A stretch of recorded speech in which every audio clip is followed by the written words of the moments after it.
It's Friday. Another Friday. The week went by pretty quick, I think.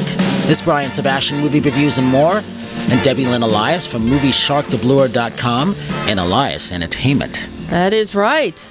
We're in reward season, and there's been some good things coming up, out. There have been. A lot of films are trying to squeeze in their requisite 1 week run or premiere at sanctioned festivals to glom onto their consideration for Academy. And squeeze in is the right way to put it. Just throwing things at us half the time. Well, and there have been a lot of surprises. You know, Selma, we were supposed to just have at AFI Festival a very like a 15 to 20 minute clip, and they ended up getting it done and then premiering the film at the last minute. Yeah, it was the first rough cut, she said, of it. So I have not seen it. Did you see it? I saw it, and I wasn't gung-ho like everybody else over it. I'm happy for Ava because I loved Ava. And she's come a long way in 4 years. Mm-hmm. She's become a great female director. Mm-hmm. Let me say director who happens to be a female. Okay. I like that. But, and David Oyell's performance is good. He does a great job as Martin Luther King Jr., so, He's always good. Yeah. And, of course, then American Sniper premiered right after that with Clint in the house. See, I didn't know he was there. I wasn't going to go and rush back in, and that's another thing. Here we're talking about AFI Film Festival for those people overseas, the American Film Institute, otherwise AFI.com. Where you can actually go and get your free tickets, but you have to wait in line for hours. Yeah, that's one of the fallacies. It's great that Audi underwrites it so that tickets are free for the public, but it is, and I talked to many, many people over the weekend who were at the fest, and that was one of the big problems for them. They love the idea of free tickets, but in the end, they couldn't really spare the time to wait in line forever, and the process of getting tickets in advance online, there were a lot of glitches within the computer system. Yep. So there were a lot of disappointed people there. Yeah, we actually were in line with one lady who had saw 7 movies, and I said, how long did you wait for an average for each movie? I think it was 3.5 hours, she says. Yeah. And I was impressed. And that's even with a ticket. Yeah. So, and even as press passes, we still had to wait in line. Yeah. We do not get priority. Not like the old days. No, we do not get priority, which all that tells me is then you don't want a review from me. And I saw less press people. I saw everybody rushing to the galas, which I was not happy to see that. Because, again, if we're out there doing these things for you at a film festival, treasure what we're doing. It is our time. We're helping you. And we want the audience to come see those movies, and they need to be seen. But at the same time, the galas are very important, and that's where the glitterati comes out. And, for that, you do buy and you pay for hard tickets to attend those, for the private parties afterwards. There's got to be, there has to be a cash flow somewhere. Oh, man. There's a filmmaker, Jeffrey Levy, talking about that. A couple people were talking about that. I'm like, well, this is interesting. Never heard that chatter before, so. Yeah, so, I mean, it's a shift with AFI that initially I thought a couple years ago when they started it, with the free tickets being underwritten by Audi, I thought it might be a good thing. Now, as the years have gone by, I don't think it is as much of a good thing as I had hoped it would be. And I'm also an AFI member, so. And I like to support AFI too. As a member, there's no kind of perk or advantage, and as press, there certainly isn't. And when I'm hearing the public complaining about the difficulty level and the wasted time just to get into a movie. And not even guaranteed. Right. Once you're in that line. Yeah, one gentleman laid it out quite succinctly for me, and he said, I'm waiting in line, I'm already here 2.5 hours. I could have gone and spent $12 and seen another movie. Absolutely. And now moved on to movie 2. Absolutely. So it's a catch-22. Yep. It's a catch-22. But there were some really worthwhile movies. Some of them have release dates, some of them do not. One that we both liked was the documentary Tales of the Grim Sleeper. From Nick Broomfield, yep. Based on the Lonnie Franklin case and his arrest and the murder where he is accused of allegedly murdering how many hundreds of women? Over 100. Yeah. over 125 missing women. They've only been able to tie for litigation purposes, for prosecutorial purposes. I think they're only tying in 8 or 9 of the women directly to him at this point. But they have found photograph images of all these other missing women within his house at the time he was arrested. And it's still allegedly, and he's still in jail. No probation. He is still in jail. And no bond. Well, I would consider this beyond a capital crime.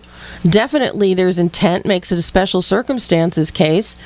And I would consider him to be a flight risk. If I were sitting in the judge's chair, I would consider him a flight risk at this point. So I would He lives in South Central. He ain't going anywhere. Well, you never know. He grew up in that house. He ain't going anywhere. Well, but you never know. You listen to the people that Nick was talking to in putting this documentary together about he could get anything for anybody from anywhere at any time. Well, and I still look at it. He grew up in that house in South Central, and he ain't going anywhere. I'd be surprised if he's been to the ocean. But at the same time, the other concern is because of the heinous nature of the crimes, even though he has not been convicted, even though he's only charged, even though he's waiting trial, and everything is quote-unquote allegedly until that final verdict comes in, when there is even the slightest possibility this could be the person who has brutally murdered all of these women for decades, you don't take a chance of putting him back out on the street. Yeah, true. You know, granted, the Black Coalition would be up in arms about it. As a single white female, I would be up in arms about it. You would be up in arms, yes. You know, but that's actually coming out next year through HBO, and I liked it. I thought it was very good. It's really well done. A lot of an interesting cast of characters that are residents of the South Central area, and I'm going to be talking to Nick as we get closer to the actual release date. Yeah. So that'll be a really nice, I'm curious to get some more behind-the-scenes information on what this nice white British man was doing in the middle of South Central with crackheads and prostitutes. That is a story in and of itself. And some of those characters in there are just hilarious. Yeah. Hilarious. Absolutely. Absolutely. And one of the most indelible is a lovely woman named Pam, who was basically his tour guide through the process of making this documentary. And, I applaud her for pulling herself up out of the streets. I do too. She calls things like she sees them. Yep. She does not hold anything back. So, I mean, we're going to have some great coverage on that film when release comes around. And you know what? With that, we're waiting for Tyler Christopher to call in. I'm waiting for Tyler, and at 11:20 we've got Chad Miller. It's kind of like a General Hospital kind of theme going on today. You know what I think we should do? Let's go into a review until we're absolutely sure. How's that? Actually, we might have someone. We have someone. This is Movie Reviews and More. How are you? Hello. Hello. Is that Tyler? Hi, how are you? Hello, my love. How are you? You just made her morning, you know. I did? Yes. Tyler always makes my mornings. Well, I am happy to do so. I am so thrilled, and I know that some of the reps over at Relativity, Samara in particular, is so thrilled that, you and I had already been talking about Beyond the Lights months ago. Oh, great. And I said, Tyler's he's gonna, call in, do the radio show opening day, and they're like, oh my God, this is so great. So, and this truly is, it's an amazing film. You have a small. You go see it? You went saw it, I assume? I've already seen it twice. I love this film. It was a great love story. I thought. I wasn't sure. You do a movie and you never know what you're going to get when you come out of it, and I was very pleased that that's the direction that they took the film. Well, and I was, you know how excited I was when they let the first trailer out, and you actually made the trailer. I know. I was like, hey, I wasn't expecting that, but I'm willing to help any way I can. Well, but the role of Liam King is a very pivotal role in this storyline, especially in the development of Minnie Driver's character as the overbearing stage mother. Right. Can you talk about your take on Liam? Because I know it's an interesting one, because you and I have talked about it before.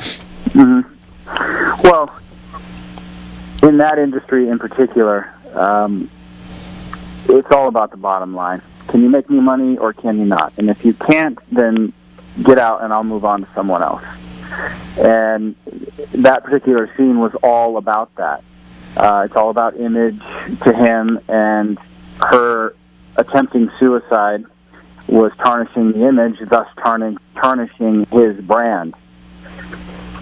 So he tells her right there in the film, and you see it in the trailer. He's like, suicide ain't sexy, and we're selling sexy. Well, and, for people that are listening and who will eventually watch the podcast of today's show, a lot of people might not know. I don't know who's left on the planet that doesn't know, but, here you are on the longest-running soap opera in history on General Hospital. I gotta get in my plug for Prince Nicholas Cassadine. Hey, I ain't ashamed. Love it. But in many ways, when you're in the soap, it's also a branding image, much like with the music industry and the record label. If you do something truly heinous, the ABC execs are going to be all up in you.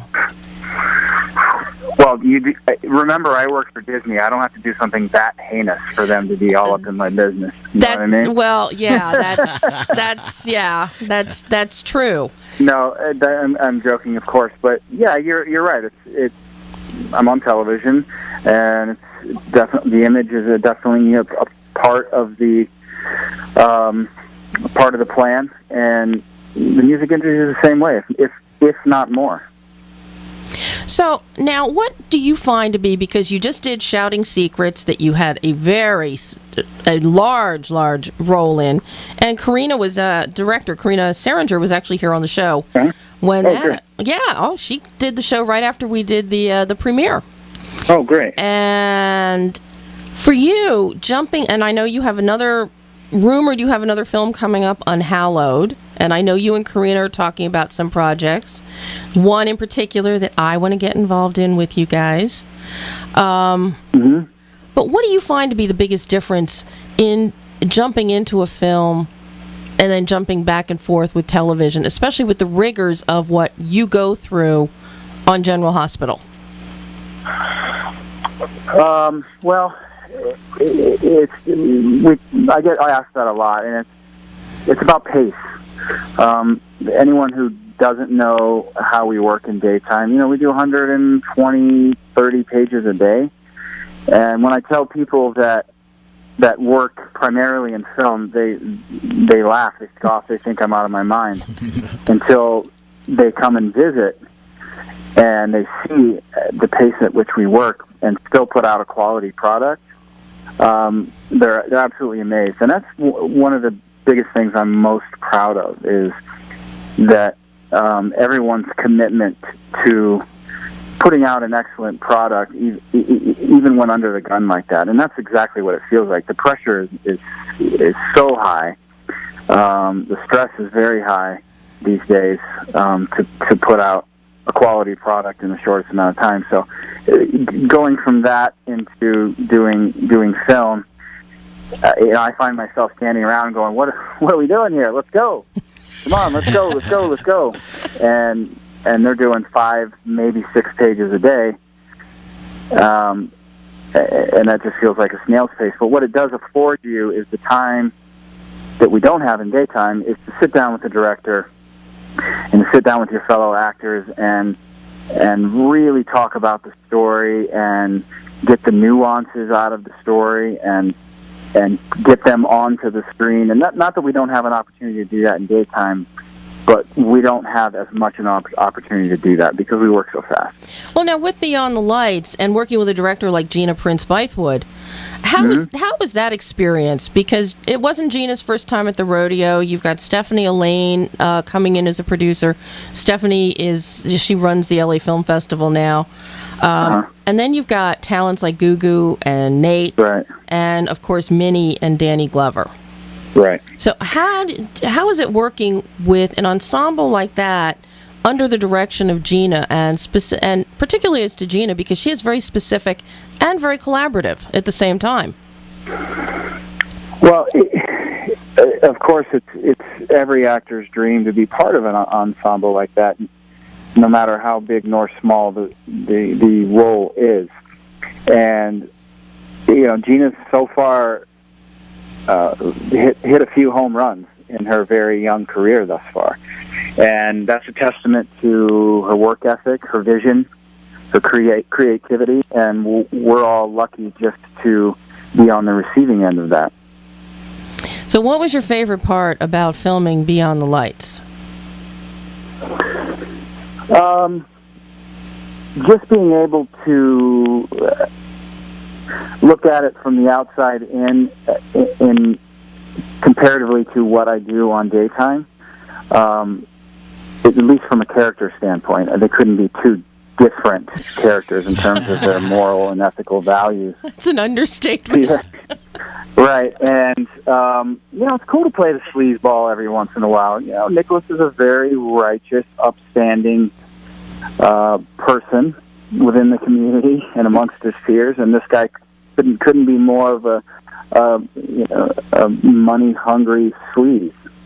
Well, I have to tell you, Tyler, at the press day, after we had finished doing interviews, I was talking to Minnie, off to the side, and I told her, I said, yeah, Tyler and I had been talking about the film and the kitchen scene and her scene with you in the film.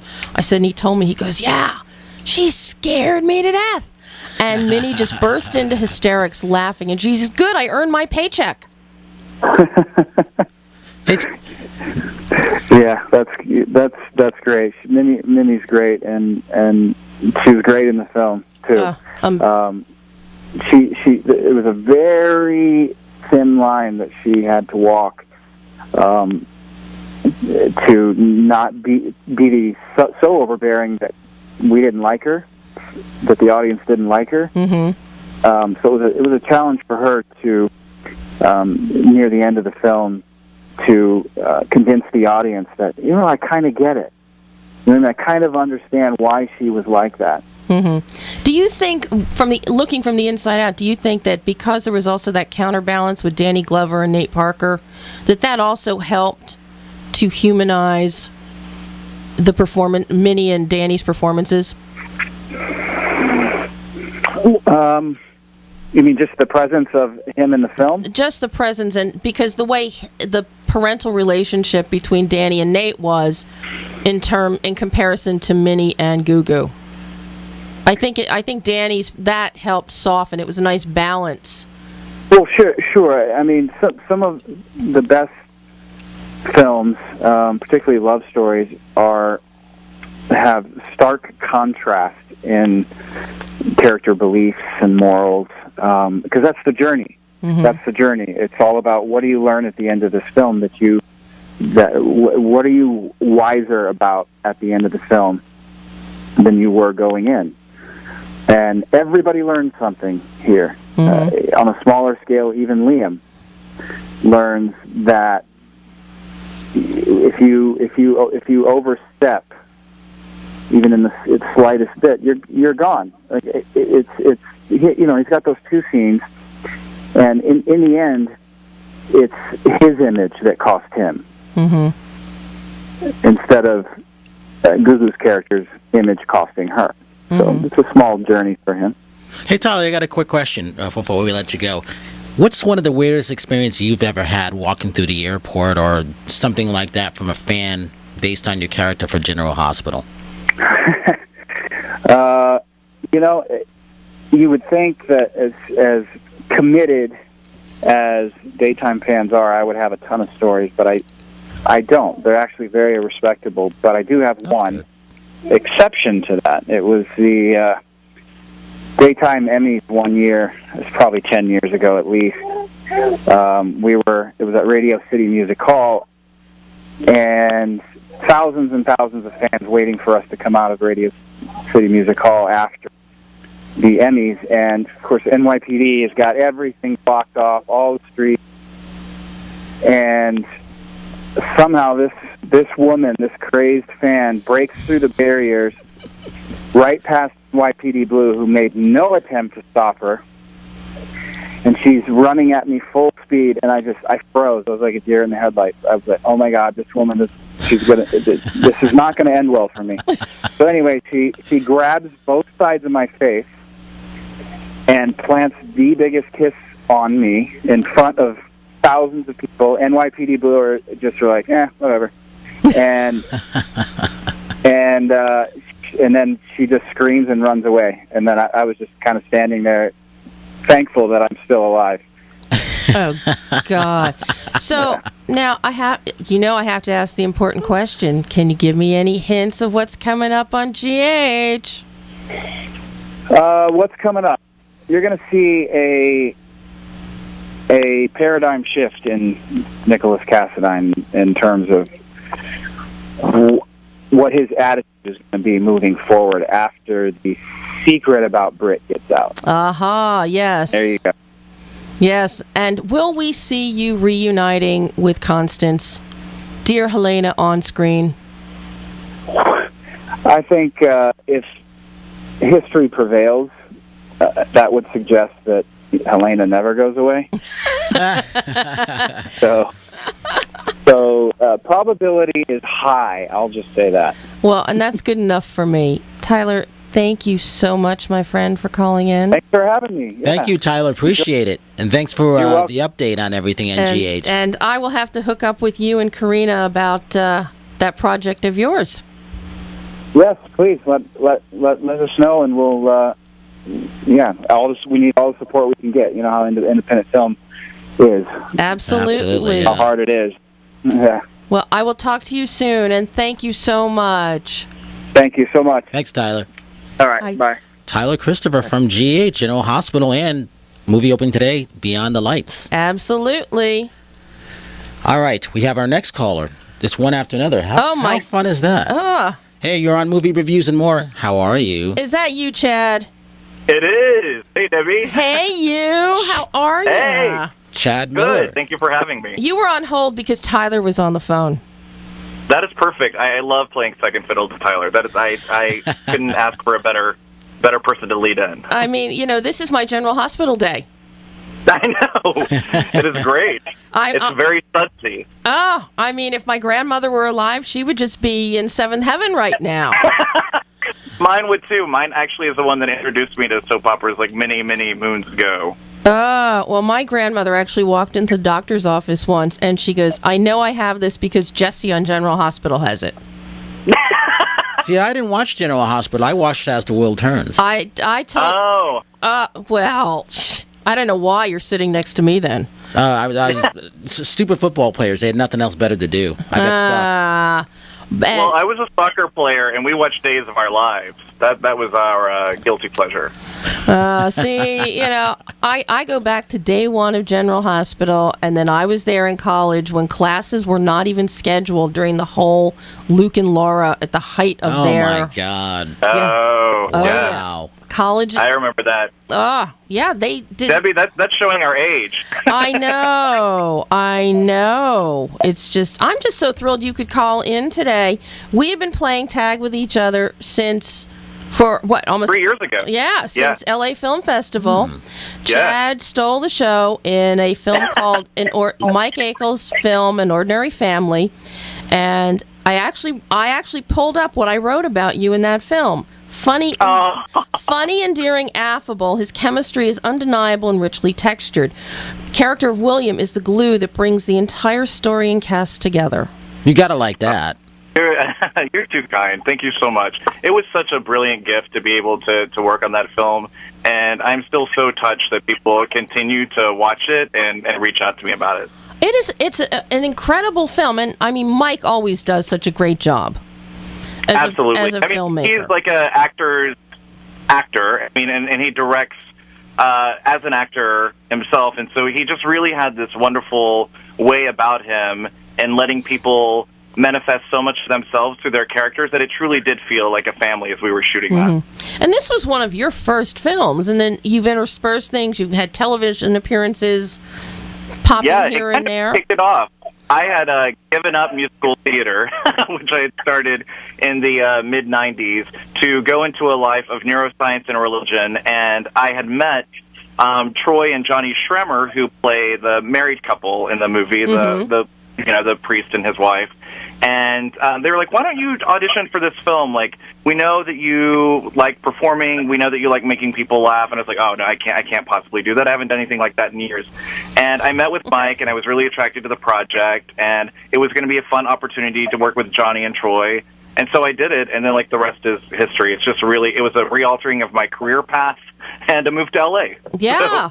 Which, I mean, that was gutsy for you to just finally decide to just up and do it and come. Well, it was obviously, I mean, it's funny that you mentioned the word gutsy. My belly had grown a little large in New York. I was hoping that a move to L.A. would help trim me down a little bit, too. So I have to be honest, it was several reasons. Well, I have to say that you looked lovely in your white lab coat on General Hospital. Thank you. I'm a lab technician there never was, I hope. You were a lovely lab technician. You didn't pull any funny business, and you made Silas and Samantha very happy people. Oh, yes. It's always good to be the harbinger of good news, and so I was glad to play that role. And General Hospital always needs more lab technicians, so I see a recurring role here. Well, Chad, I asked... Oh, go ahead. Sorry. No, I was just going to say it's fun to be delivering specific information on a general hospital, but I'm bummed. That's where I was going with that. Well, the bottom line is you're still on General Hospital. I asked Tyler if he had a nutty story about any Rabbit fans, and do you have any? You have a wild story you'd like to tell the audience, too? I don't clearly have a General Hospital story, but I do. When we were doing An Ordinary Family at the LA Film Festival, I think you actually might have been in attendance this night, Debbie. There was a guy, and the question from the audience was asking me if I was single. So yes, I think that were you there that night? Yes, I was. Even though I'd seen the film before, the fest, I loved it so much, and I wanted to come to support Mike. And yes, I was there during that Q&A. It was crazy because, like, I think that we were prepared for, like, all kinds of questions, like, what does your church think about this? Or what does your family think about this? And this guy was like, what do you think about me? It was just kind of like such a getting outside the box comment that I will never forget that. And how did you respond, though? That's what I want to know. He actually said something more specific. I had lost weight since the time. I mean, the damning thing about the movie is I have a scene where I'm shirtless at the swimming pool. And, there's something about seeing yourself shirtless when you're watching the dailies going like, oh, it's not that bad. But then when you see it on the big screen, you realize that you're there in all your, corpulent glory. The big screen is when size does matter. It does. And so I was so incredibly nervous about seeing that in front of a sold-out audience. And he basically was like, you have lost weight since this movie. You look good. We should hang out sometime. And so I actually did talk to him after the movie, and we are now friends on Facebook. That's good. But now, yeah, that's deep friendship right there. But now there's another big event, and tomorrow night it's tonight, but I think tickets are all sold out. But then tomorrow night at midnight, I know tickets are still available. No, we just sold out. Oh, I just got the official news that we sold out our full run. Oh wow! Well, that's good though. Well, tell us about Cannibal, because this is a very fun show. You're back in musical theater, and I'm back in musical theater. And this is courtesy which I couldn't Trey be happier to be. It's a theater company called Courage Theater Company, and I've wanted to be a part of them ever since I moved out here. Like, I had the privilege of going to see one of their productions, and I thought, wow, I would love to make this my theater home. And so I kept on waiting for the right project to come around, and I saw on Actors Access that they had a posting for it, and I thought, this is quirky, this is offbeat. I haven't done anything like it in 15 years. I'll just, throw my hat into the ring. And so for 2 months, we kind of, crafted this show thinking that it would only be a select group of people that would really want to come out and see, us eating people on stage, basically, while dancing and singing around. And we have sold out every show of our 4-week run. Congratulations. Is there any chance of it being extended? There are current talks in the works about is the cast available for an extension. So I'm sure that we will find out about it this weekend. But thus far, all the reviews have been really positive, which I'm extraordinarily thankful and humble. And my mother and brother have even come from West Texas to Phyllis see made the show it. tonight. Phyllis made it. What? Yeah, Phyllis did make it. I'm not sure what she's going to think about the show. It's Trey Parker and Matt Stone, so if you're familiar at all with the South Park humor or Book of Mormon, you kind of know what you're getting in for. Well, so Chad, they kind of skew everything. Well, Chad, for the people who have not heard about this, give a thumbnail sketch of what it is exactly. I would love to. It is about a man named Alfred Packer and a group of miners that are attempting to find gold in the Colorado territory, and they get lost and have to resort to various means in order to stay alive. And so it's a very tongue-in-cheek kind of evocation of the Donner Party and, things that go bump in the night. Now, one of the really interesting things that I thought was fascinating is the whole ticketing process was a pay what you want ticketing. Yes, it's amazing. Their mission statement is that everyone who would like to see theater or who has the urge to see theater should be able to see it without breaking the bank. And so they have a graduated scale of what you can pay.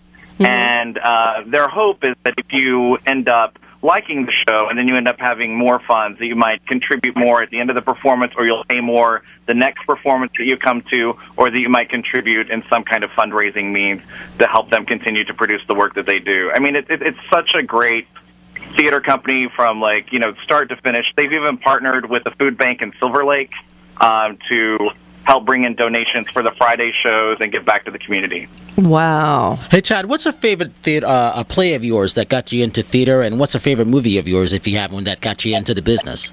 Oh, God, that's great. I think my favorite play is probably, at the time, really solidified me wanting to go in, was Big River. It's a story about Huckleberry Finn, Tom Sawyer, and I think that's because, I just grew up with that narrative, growing up in West Texas and the Midwest, it's a part of your narrative.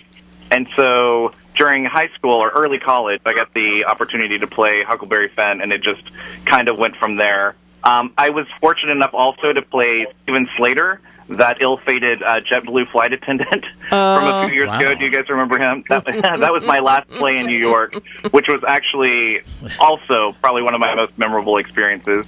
And then it's two movies. They're really going to show how campy and offbeat I am. 9 to 5 was the movie that really sold me for comedy. And then Edward Scissorhands, and then The Cook, the Thief, His Wife, and Her Lover. Oh, I love that were movie. kind of like the two movies that I thought, I really want to do quirky, offbeat things that not everybody would find in their palate. Well, you certainly can't get much quirkier than the combo of Tim Burton and Johnny Depp. I know. Johnny Depp is a personal hero. I love that he has just kind of taken on this Peter Pan quality, which I try to emulate, Debbie, as you know, the majority of things that I do. Well, you know that Johnny has a new movie coming out, a comedy. Which? It's called really? Mordecai. Oh, no, I didn't know about this. I just popped the trailer up on my website the other day, as a matter of fact. I think it's January 23rd. Nice. I think it's January 23 that it opens. But I'm looking forward to that. Hey, I like the fact that you said you like to cook the thief. Oh, I'm that was one of the first movies that really had me. It required multiple viewings, but it's a movie that I couldn't sleep at all that night after I saw it, because I was like, what the heck did I just watch? What did I just put in front of my eyes? But I just think every scene is so layered and rich in all these levels and symbolism, and there's multiple stories happening at the same time, and it's really when I got my first hankering for Helen Mirren. A lot of my colleagues would probably say Caligula, probably roped them in first with Helen Mirren, but it was The Cook, the Thief that really sold me on her. Oh my! And my love for her. I know she's just brilliant, and I think the other movie that circled around about that time too that I probably wore a hole in the VHS tape was Dangerous Liaison. Oh, and there was just something about Glenn Close and John Malkovich just going at it so viciously. And actually, when I saw How to Get Away with Murder the other night, where Viola Davis takes off her wig and her makeup, I was instantly reminded of that scene at the opera where Glenn Close finally removes all the artifice from her face to become like this incredibly vulnerable, broken, damaged character. Mm-hmm. And they're some of the best. They're some of the most fun characters. Oh, they are. And I realized at a very early age, well, for one thing, when you take a break from theater for 10 years, you go from playing the boy next door to the boy next door's dad. So there's a lot of new roles that become available. But I think like playing a character role is far better than a leading man. Obviously, at 20, I wanted to be a leading man, but I think like the character roles are really the way to go. Like those are what people remember, and I think those are the ones that mean the most to you in your career because they can show range and versatility and just stay with you a bit more. And you'll work more too. And you'll work more too. So now, what do you have as a lab tech or whatever? So what do you have coming up after the play closes, if it closes? If it closes, I have a couple of web projects in the work. I'm doing this web series called Mobile Law with Travis Dixon, who is also in Cannibal the Musical. Mm-hmm. I have season 2 of Counseling Crazy, which is this unscripted, partially scripted web series about these couples that are in counseling. And I am writing a book/pilot called Phyllis, which you may know, Debbie, already, which is based upon my life with my mom. Well, Chad, it is. You can find it at facebook.com, Phyllis Story. Oh, yes. Do you have a Twitter account or Instagram account, too? I do. My Instagram account is Chadverb, like adverb, but with my name. And then my Twitter is at Chadley Chadverb. Thank you, Chad. Appreciate you calling in. So you might... Absolutely. Thank you guys for having me. Hey, he took time out from his groundlings class today to make this call. My final is like in 5 minutes. I rushed out right before I was supposed to go on to say, I really have to take this call. I love Debbie and have to do this. He cut class for me. Well, we appreciate that. Chad Miller. Absolutely. Thank you so much for calling in. Much. And next time you'll be in studio. Of course. Whatever you ask, I'll do.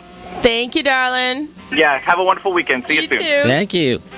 Well, that was Chad Miller and Tyler Christopher. Isn't it fact that you establish these great relationships with these people? Isn't that fun? Of course it is. Of course it's fun. But they are... I adore both of them. They are both cherished friends, and it is so nice of them to just step up to the plate, and I say, hey, do you want to come on the show? Do you want to call in? And they go, yeah. And with that, we'll be right back. This is Movie Reviews and More.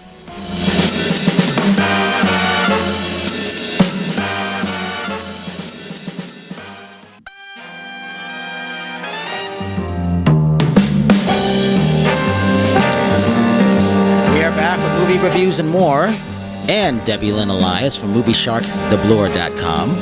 And actually, since my boys have called in, and since Tyler already gave us a hint of Beyond the Lights, I'm going to jump into Beyond the Lights. Yes. And talk about that, which opened today. I just love this film. I did too. I love what Gina Prince Bythewood, who wrote and directed it, she previously did Love and Basketball, The Secret of Bees. What she has done here is so amazing and so incredible. And as Tyler mentioned earlier, going behind the scenes of the music industry. But beyond that, that's just the background. This is it's an emotionally powerful film that talks about the parent-child relationship. We have two very similar dynamics going on. We have Minnie Driver and Gugu Mbatha-Raw as Macy Jean and Noni. And then we have Danny Glover and Nate Parker playing father-son Captain David Nichol and his son Kaz Nichol, both of whom are police officers. And two completely different socioeconomic demographic, but you see the commonality that everybody faces, that every child faces, every parent faces, that every parent wants better for their child than they had, but many parents also want to craft out their child's path. This is it's majority black cast, but this is not a black movie. This is just a good movie. Yeah, that's just it. It's a very, Tyler is Native American. A lot of people don't know that, but Tyler Christopher is Native American. Minnie Driver, then you've got Gugu. Nate Danny. You got Machine Gun Kelly in here. I didn't know who he was. We got rapper Machine Gun Kelly, who plays Kid Culprit, who is a top rapper in the film. Because basically the setup is Macy Jean she's the stage mother, to rival Mama Rose from Gypsy. And she's pushing her daughter. Second is never good enough. And as a small child, when Noni comes in second in a contest, she makes her throw her trophy in a parking lot and break it because she didn't win. Fast forward to the present, Noni is now at the top of her game. She's done 3 and 4, platinum records with this rapper Kid Culprit. Very sexual, a lot of chains, a lot of hair weave, a lot of nails, a lot of makeup. There's a lot. You've lost the little girl that we first met. And it's this struggle of her trying to find herself. And a pivotal moment early on in the film is when she can't deal with it, and she tries to take a swan dive off the 12th story of a hotel in Beverly Hills. And Nate Parker's character of Kaz, he comes and he rescues her, but he rescues her in so many ways because he sees beyond the hair and the makeup. He looks into her eyes and he sees the pain, and he sees that little girl that we saw earlier in the film. And you also have that connection of those two classes. Can they coexist? There's some very important dialogue that goes on. Danny Glover's character, he wants his son to leave the police force and go into politics. And of course, there's always that seminal complaint. We saw it was made as a joke in Legally Blonde with Reese Witherspoon, and we hear it again here. She's not Jackie material. She's not Jackie Kennedy material. She's not a political wife material. So you see a lot of that, a lot of things that have become socially within the social zeitgeist over the past decades. And you see this all play out as each one of the kids, as they're getting closer, they're each getting stronger to make their own voice heard. But along the way, one of the important things of this film is the music. The songs were custom written for Gugu, and she went through a lot of training. She went through dance coaches so that she could learn the moves for some, really borderline NC-17 music video material. She had vocal training with Deborah Bird, who for years was backup singer for Barry Manilow. But the songs were written for the film and for her. So I had a chance to ask Gina Prince Bythewood about the music and the emotional resonance and having it created for the film. And here's what she had to say. It really started with Noni's original music and knowing what we needed for that. And early on, the only target I had was the dream. Knew that he could do the raunch at the beginning of the movie, but also write beautiful love songs like he does for Beyonce. And I wanted somebody at that level. Her songs, we had to believe that they would be playing on the radio. And this being a music film, music was everything to this. So it started there with his original music and the work that both Deborah Bird and Dream did with Gugu in the studio.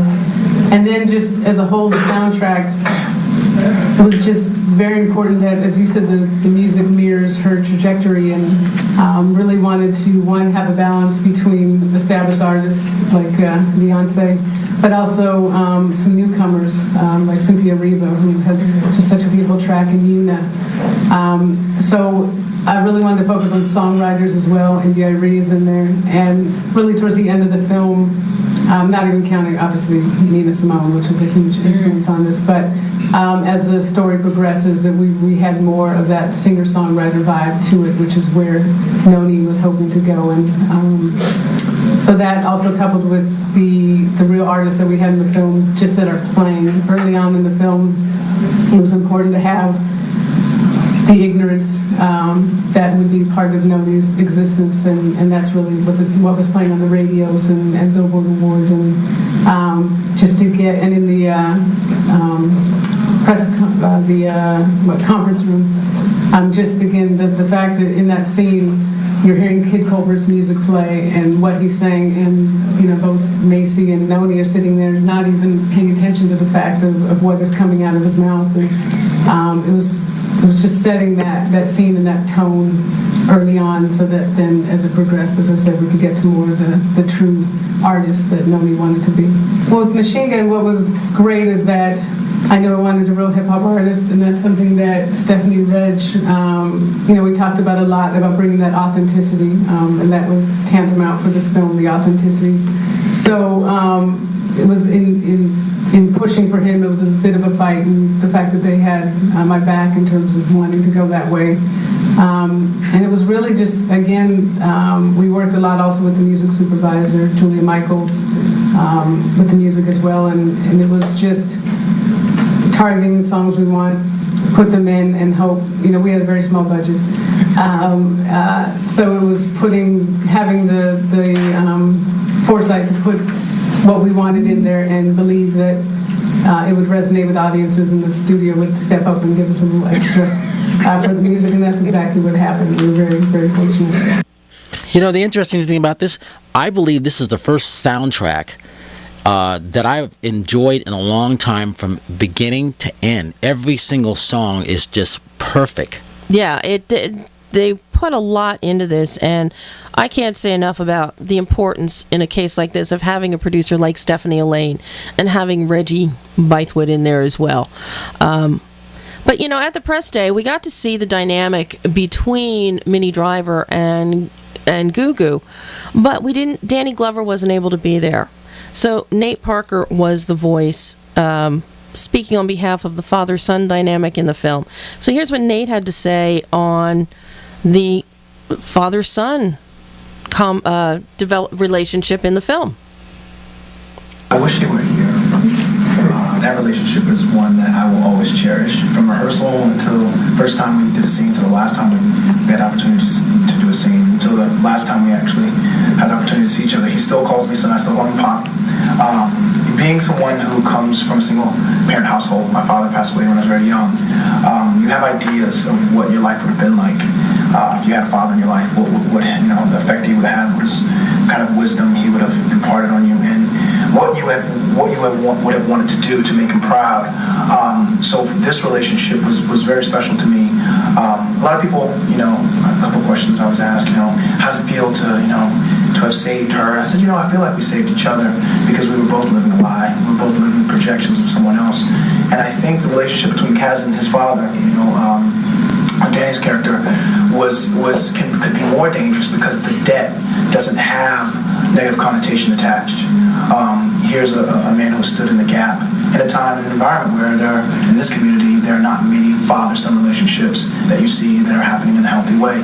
So to see this man want nothing more for his son than for him to go to law school, educate yourself, go to law school, get an education around creating change in policy, and go into politics to eventually, try to follow in the footsteps of President Barack Obama. They're all positive things, they're good things. However, nonetheless, it was a projection of what he wanted for my character's life.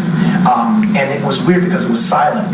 There was no opinion about it until he looked into her eyes and he saw her experience, and he saw from this macro level of what was happening in her life that there was a congruence, that what was happening to her was happening to him.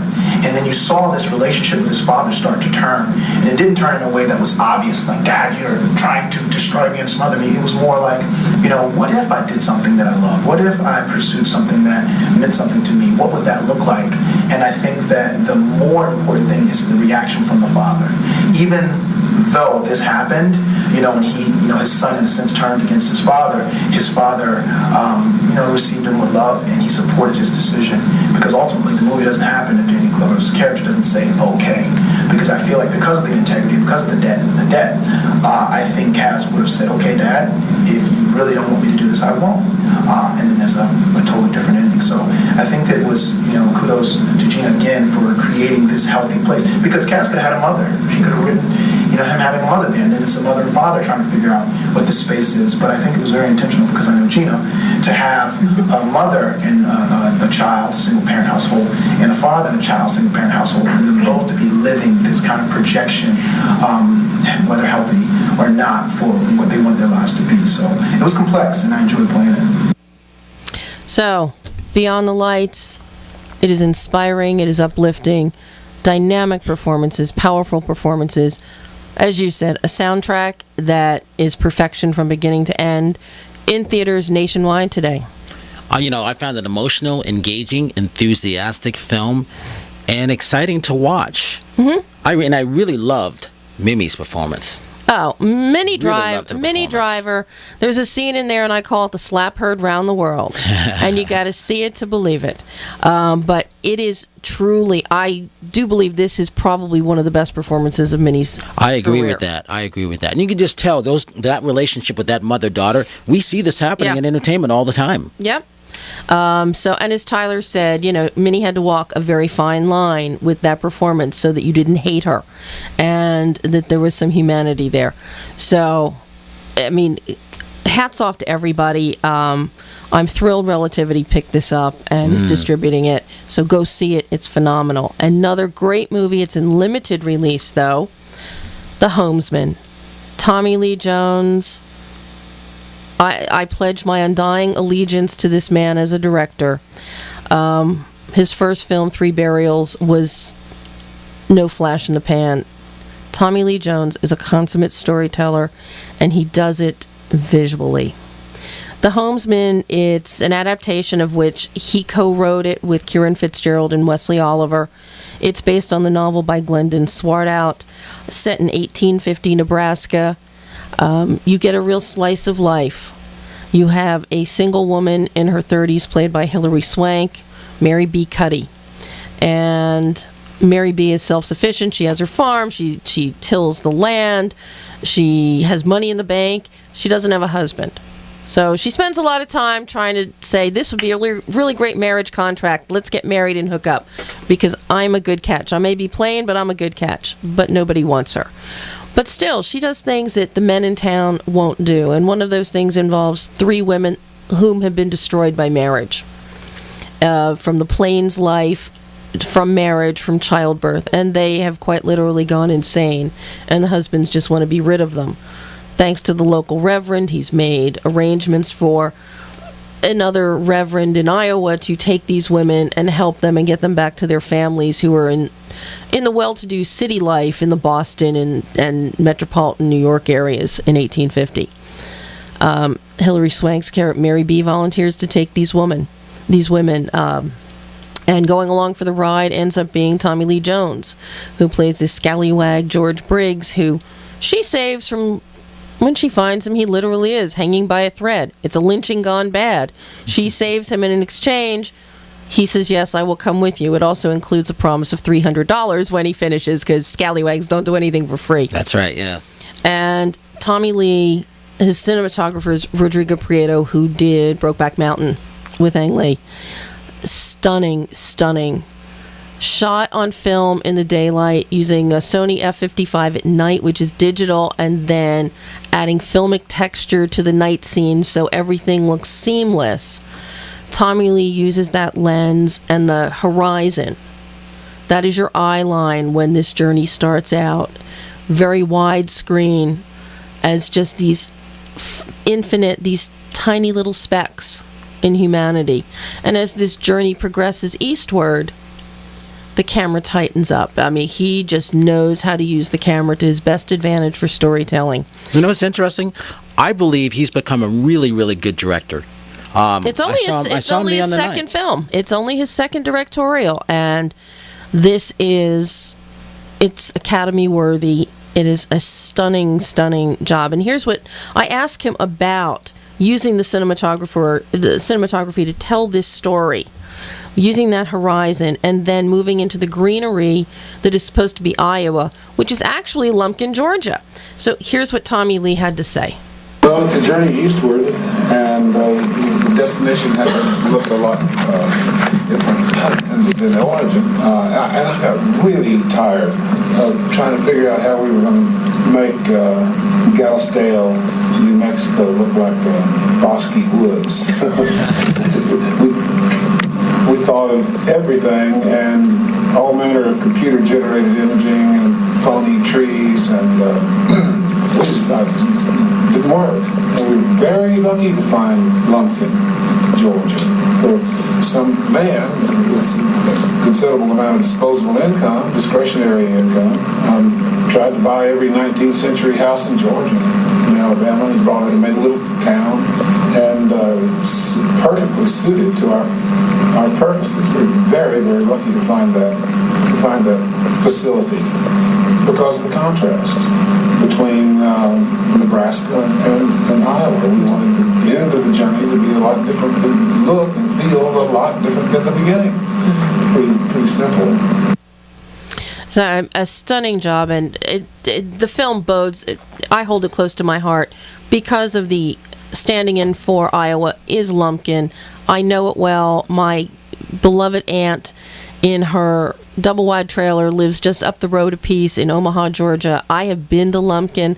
I have been in the very spot where Tommy Lee filmed, and along the beautiful banks of the Hanahatchee Creek.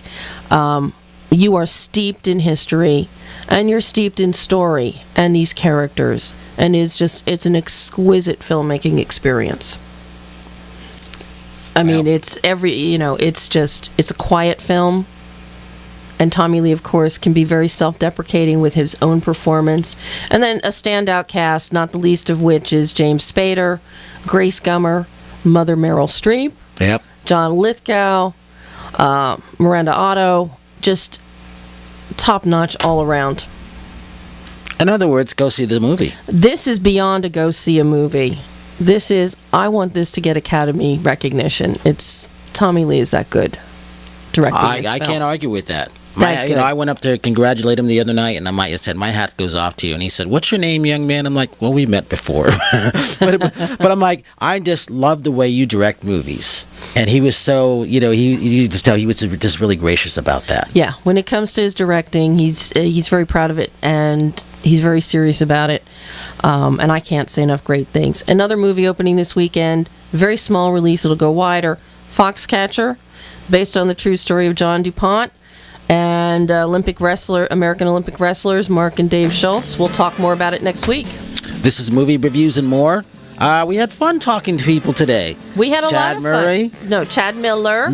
Tyler Christopher. Yeah, so watch General Hospital. Look for Cannibal to get extended in the theater. So we got a lot of, there's a lot of arts out there, not just movies. Yes. Brian Sebastian, Movie Reviews and More. Debbie Lynn Elias, Movie Shark de Blois. We'll see you next week.